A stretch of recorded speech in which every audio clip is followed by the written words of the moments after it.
Hi, this is Jeff with FrostyGarden.com, and today's topic is going to be about fertilizer delivery methods. Specifically, we're going to explore water-soluble fertilizers versus granular fertilizers. As always, if you like our content, we'd love it if you gave us a like and subscribe. But if you don't, that's going to be okay too. So let's go ahead and get started. One could pretty easily argue that the fertilizer delivery method that you use is arguably more important than anything like the brand, the ratio of the fertilizer, or even inorganic or organic choices. It's fundamental to your strategy, and overall, you should choose the fertilizer delivery method that is best for the type of growing that you're doing. We're going to talk about those kinds of things and why you might want to choose one fertilizer delivery method over another. One of the most basic decisions that you're going to need to make when it comes to fertilizer is whether you're going to go with water-soluble or granular-based fertilizers. You can't really think of these as one being necessarily better than the other because both have their strengths and weaknesses, and you might want to use one in a particular application and another in a different kind of application. Both are extremely useful. For the most part, you can assume similar nutritional value when it comes to dry fertilizers and water-soluble fertilizers. There are going to be differences when it comes from fertilizer to fertilizer, but overall, we're talking about NPK, and the delivery method has more to do with how and when your plants will uptake those nutrients than the actual nutrition itself. The choice of your fertilizer delivery method has very little bearing on whether you're going to choose an organic or inorganic formulation for your fertilizer. Also, as always, there are manufacturer differences between fertilizers, and you might find that some brands are better than others, and it has to do with that overall manufacturing process. We're going to start with granular fertilizers. So granular fertilizers are just that, usually granular and dry in nature. And they might come as little pebbles or flakes or sometimes granules. And basically, most granular fertilizers are designed to be worked into the soil, usually in the start of the season. So you often will use them in broadcast fertilization requirements where you want to fertilize an entire bed and get it ready for the season. Granular fertilizers can be used throughout the season using a technique called top dressing. And this is basically where you put a little bit of that fertilizer at the very top of your plant, and then watering that plant or rainwater will eventually dissolve that fertilizer and make it go into the soil. So why might you want to use a granular fertilizer? Well, first, they're probably the most inexpensive of all the fertilizers out there, so they're really cheap to get into. They're also extremely easy to apply. It doesn't require any special equipment or methods or anything like that. You can literally work the fertilizer into the soil with your hands, so no special tools required. They're also very long lasting, so they're typically designed to last for maybe a month or sometimes 2 or 3 months and will provide continual nutrition for your plants over that time. They're also not very volatile, so that's really important for storage techniques, particularly over the winter, where if you get a little bit of water in a dry fertilizer, it's not going to be problematic. So what are some of the drawbacks of a dry fertilizer? Well, they're not very mobile, first of all. They're typically designed as long-term or slow-release formulations, and so what happens is basically those fertilizers aren't necessarily immediately available to your plant. So when you put it in your soil, it might be days or weeks before your plants can actually access those fertilizers. The plants don't eat the little granules. They have to be broken down with water and become more available for the uptake of the plant. Also, granular fertilizers tend to be a little more hot, and when we talk about burning our plants with fertilizer, this is most common to see with granular fertilizers. One of the other issues you can run into with granular fertilizers is there can be a lot of variability between granule and granule. Some can be hot and some can contain very little nutrition at all.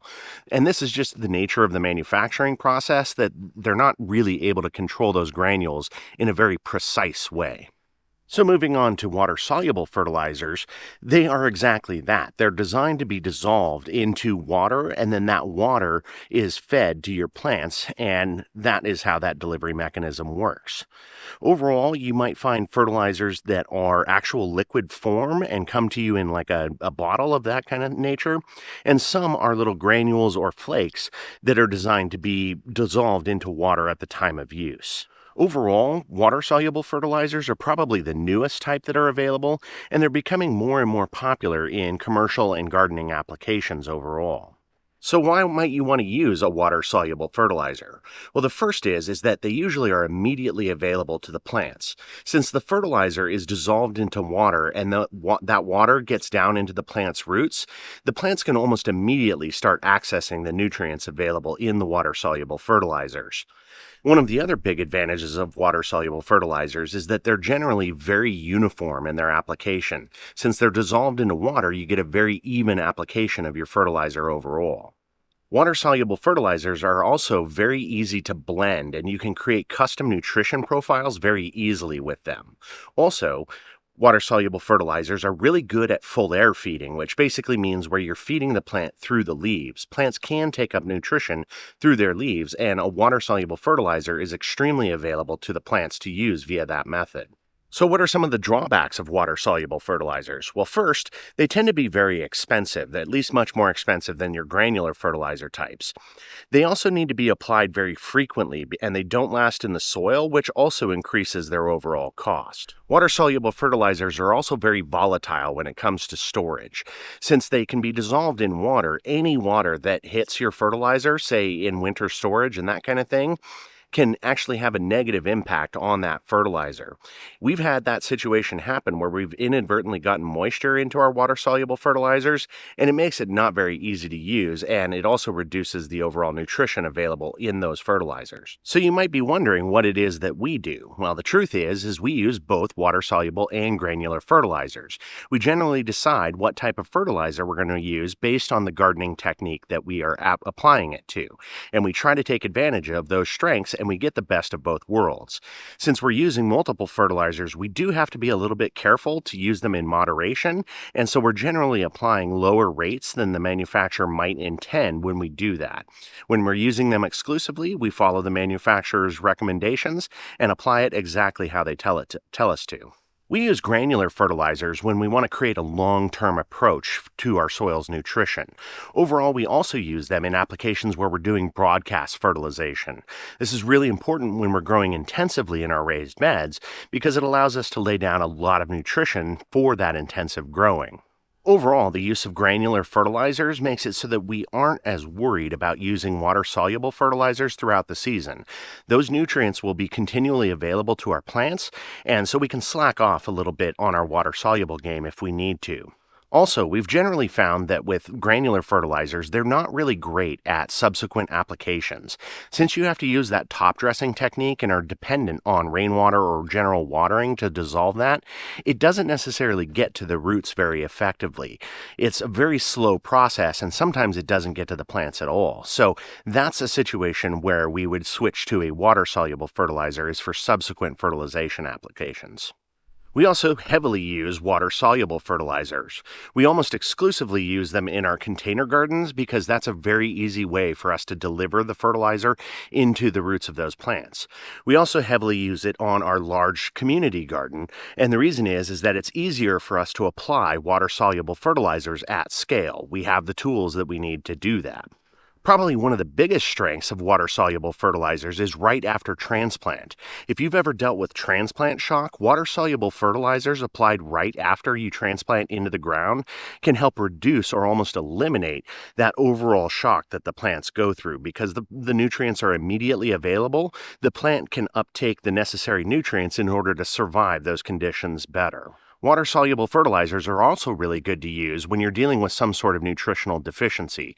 Since the nutrients are immediately available to the plant, it can really help you deal with those deficiencies and notice an immediate improvement in whether that is actually your issue.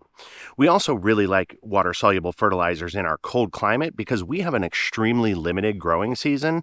If we apply water-soluble fertilizers consistently throughout the season, we're virtually guaranteed to get a good harvest and full maturity across our plants. With granular fertilizers, we're not quite able to achieve that because they aren't taken up by the plants as quickly and as frequently as with water-soluble fertilizers. We mentioned that water-soluble fertilizers often require special equipment in order to apply them. Well, you certainly can take a water-soluble fertilizer and dissolve it into a watering can and use that to apply it to your plants. That only scales so high, so in a large garden, you need to use a tool called a hose end sprayer. And what this tool is basically a way to take that water-soluble fertilizer and the liquid that is those nutrients and dissolve it into regular water at the correct application rates for your particular garden. This is really important, and it makes sure that your plants are getting what the manufacturer intended. While the hose end sprayer does make it much easier to apply your water-soluble fertilizers into a large garden, it can also be a little bit challenging if your fertilizer comes in the form of granules that are designed to be dissolved into water. And the reason is that if you get a water or a liquid-based water-soluble fertilizer, that's really easy to figure out. You just put 1 tablespoon into a certain number of ounces and away you go. But when you have to dissolve that into a particular concentration, you end up having to create a concentrate that you can put into your hose end sprayer, and it can be a little bit challenging to figure out all the math and calculations that you need in order to determine what the application rates are. So it's a little bit more challenging, but overall it's not too bad. So again, we use both granular fertilizers and water-soluble fertilizers, but if we had to choose only one, which would we use? Well, we would choose water-soluble fertilizers hands down. The overall benefits and immediate availability to your plants cannot be understated. Especially where we're at in a cold climate and we're racing the season to try to get our plants to mature, those frequent application rates and the continual growth that we get from water-soluble fertilizers is an absolute win for us. So that's definitely the route we would go. Again, we do use both, and we use broadcast fertilization techniques with granular fertilizers in the early season to really try to get us ahead. So which fertilizer type might you want to use? Well, it kind of depends on your general gardening focus. If your focus is more on easy and low maintenance, then granular fertilizers are definitely going to be the way to go for you. If you're focused more on performance and rapid maturation and trying to beat, say, a cold climate season that's very limited in the amount of time, then water-soluble fertilizers are the way to go. You might also want to take the approach that we have, where you use both types, and depending on the type of gardening that you're doing, you would choose one or another or both. For example, we like to use the granular ferts early in the season and then rely on our water-soluble ferts to get them through the season. So that's a perfect application of that. If you are using both types, you do want to be a little careful not to get too much fertilizer. It is possible to burn your plants, and there can be such thing as too much of a good thing. Once again, I'm Jeff with FrostyGarden.com, and I'd like to thank you for watching. If you have any comments or questions, do feel free to put them down below, and we'll try to get back to you on them. As always, if you liked our content, we'd love it if you gave us a subscribe. Once again, thanks for watching, and I look forward to seeing you next time. You have me, and I have you.